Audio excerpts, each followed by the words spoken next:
विकास की अवधारणा एक तरफ से नहीं होती। इसलिए विगत 8, 10, 15 वर्षों से जो मैं भारतवर्ष में देख रहा हूं, मुझे खुशी है, मुझे आनंद है कि विकास की अवधारणा अब आध्यात्मिक दृष्टि और इकोनॉमिक दृष्टि दोनों से बढ़ाने की कोशिश की जा रही है। अब तक जो विकास हो रहे थे, यांत्रिक विकास थोड़े बहुत हो रहे थे, पर अब आध्यात्मिक विकास भी हो रहा है, सांस्कृतिक विकास हो रहा है, धार्मिक विकास हो रहा है, और यही विकास बाकी विकासों को होल्ड करके रखेगा। नहीं तो बाकी विकास पागल बनाने में तुम्हें कमी नहीं करेंगे, स्वीडन, जापान, अमेरिका। भैया मेरी बात मत मानो, पर पढ़े लिखे हो तो रिसर्च जो आए हैं उनको पढ़ा करो, जाना करो।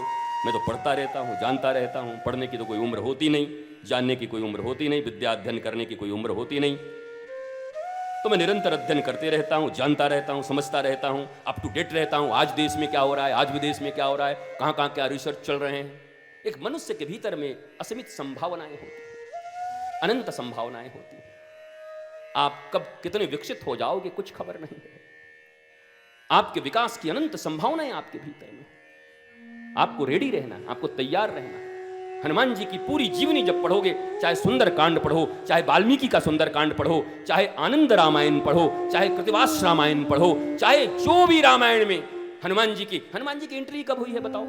राम जी का तो कितना जीवन चला गया, उसके बाद हनुमान जी की एंट्री हुई है।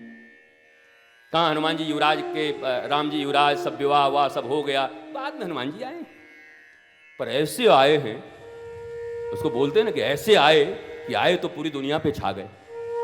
जहां देखो वहीं हनुमान जी, जहां देखो वहीं हनुमान जी। पर हनुमान जी को भी हमने तंत्रों मंत्रों में बांध दी। बड़ी दुख होता है कभी। ये पढ़ो तो ये हो जाएगा, ये करो तो ये हो जाएगा, ओम फट हट हट करो तो ये हो जाएगा। व्हाट डू यू मीन फट फट फट हट हट हट? हनुमान जी का जीवन ही इतना प्रैक्टिकल है कि अगर प्रारंभ ही करें, श्री गुरु चरण सरोज रज निज मन मुकुर सुधार, बरनऊ रघुबर विमल जसु, जो दायक फल चार। बुद्धिहीन तनु जानिक सुमिरौ पवन कुमार, बल बुद्धि विद्या देहु मोहि,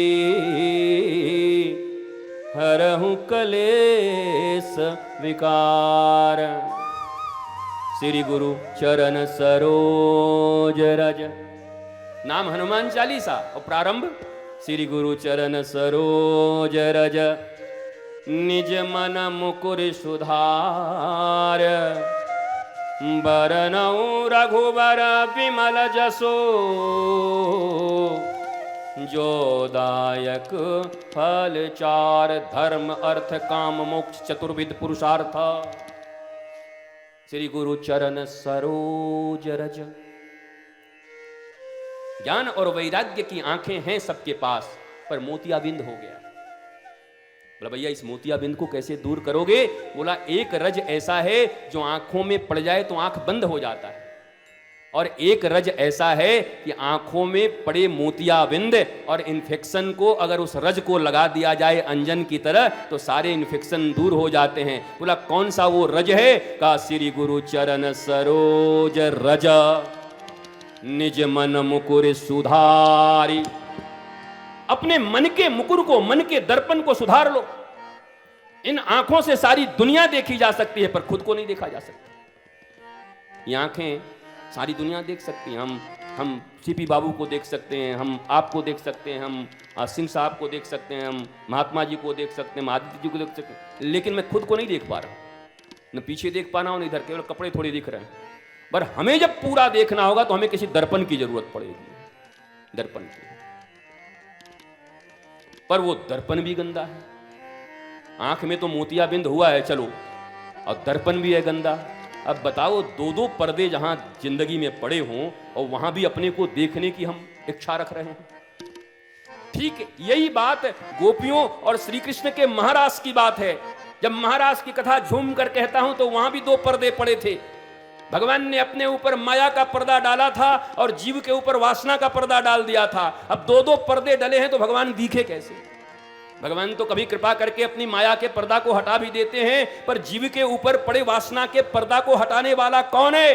कहा जीव के ऊपर भी वासना का पर्दा जो पड़ा है उसको हटाने वाला भी कोई और दुनिया में नहीं, कृष्णम वंदे जगत गुरुम, अर्थात जीवंत सदगुरु ही कभी कभी तुम्हारे वासना के पर्दे को जब हटाता है तो सामने बिहारी जी के दर्शन हो जाते हैं। भगवान माया का पर्दा हटाता है, गुरु तुम्हारे ऊपर से वासना का पर्दा हटाता है। जब ये दो दो पर्दे हट जाते हैं, कभी बांके बिहारी में जाना, जाकर कैसे ही दर्शन होता है।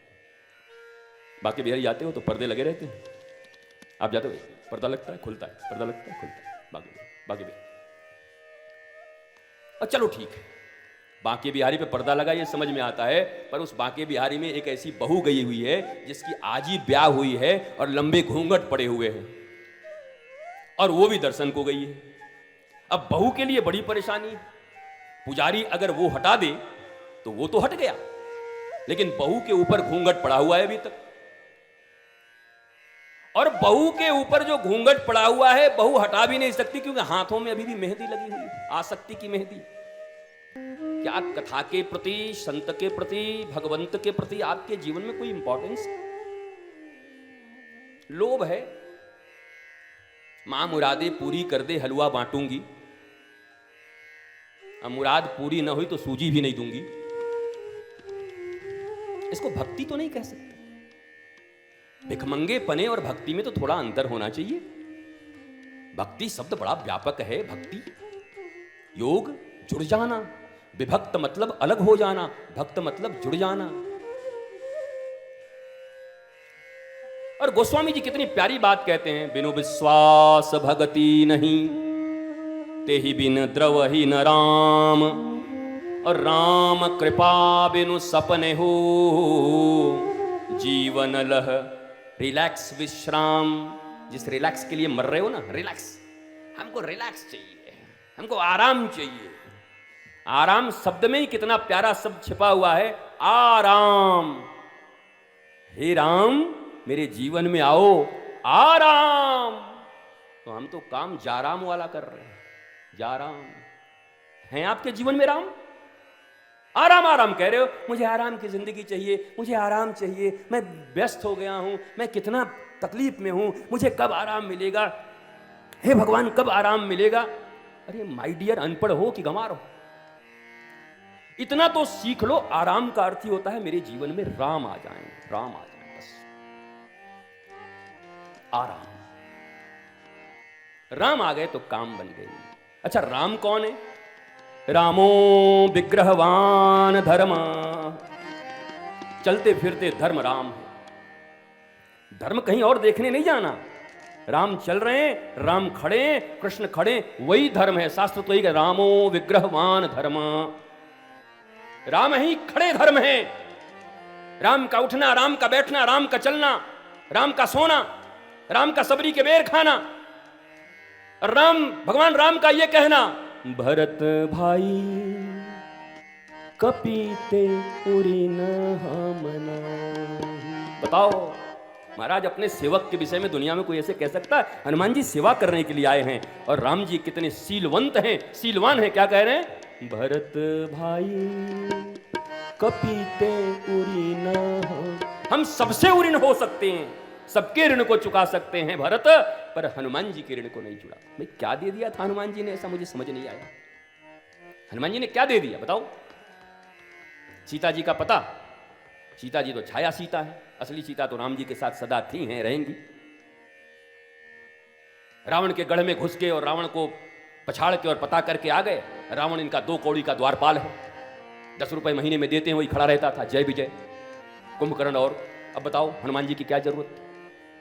हनुमान जी बड़े वीर हैं, बड़े बलवान हैं। इतने वीर और बलवान थे तो सुग्रीव का भाई बाली बैठा हुआ था, और दोनों पहाड़ पे छुप के क्यों बैठे हुए थे? प्रश्न करता हूं, जवाब दो। हम न करेंगे, जाकिर नायक पूछेगा कल तुमसे, तो जवाब देना पड़ेगा। तो हम तो पूछ रहे हैं तो उत्तर भी बता देंगे, जाकिर नायक तो पूछ के तुम्हारे बच्चों को बिगाड़ देगा। हनुमान जी महावीर क्यों हैं, किस लिए हैं? उसी प्रवर्षण पर्वत पर बैठे हैं बाली के डर से सुग्रीव, हनुमान जी बैठे हैं। हनुमान जी में इतना ही बल है तो पटक के बाली को मार के सुग्रीव का अपना राज वापस करा देते। कभी चिंतन नहीं किया, कभी ध्यान नहीं किया इसमें, क्यों बैठे हैं इतने दिन से? हनुमान जी भी नहीं उतरते। और राम जब आए तो सुग्रीव ने कहा, हनुमान जी आप पता करके आओ, अब बस वहीं से इशारा करना, हम 1 2 3 हो जाएंगे। मामला अगर गड़बड़ हुआ, धनुष मान लेके आ रहा है ये आदमी, अब बताओ जीव की स्थिति क्या है। सुग्रीव जीव है, भगवान राम सामने से आ रहे हैं और वो भगवान से डर रहा है। तुम्हारे सामने कभी किसी दिन भगवान आ भी जाएंगे तो पहचान जाओगे, जब सुग्रीव नहीं पहचान रहा है तो। राम और लक्ष्मण आ रहे हैं और सुग्रीव कह रहा है, हनुमान जी पता करना, इशारा करना, थोड़ा भी गड़बड़ हुआ तो हम, इस जंगल में कौन है ये, नहीं पहचानता। बड़े लोग परेशान है दुनिया में। गुरुजी एक बार भगवान का दर्शन क्या कर लोगे? दुर्योधन ने सैकड़ों बार किया। तुम्हारी वृत्ति तो दुर्योधन की है और तुम भगवत दर्शन के लिए परेशान हो, लालायित हो। महाभारत के कौन से व्यक्ति ने भगवान कृष्ण का दर्शन नहीं किया? क्या बन गया? सब मारे गए। भगवान की अपनी संतानें, अपने पुत्र, अपने प्रपौत्र श्री कृष्ण के, वो तो उन्हीं के साथ रहते, पर वो भी कहां माने। क्या करोगे दर्शन करके?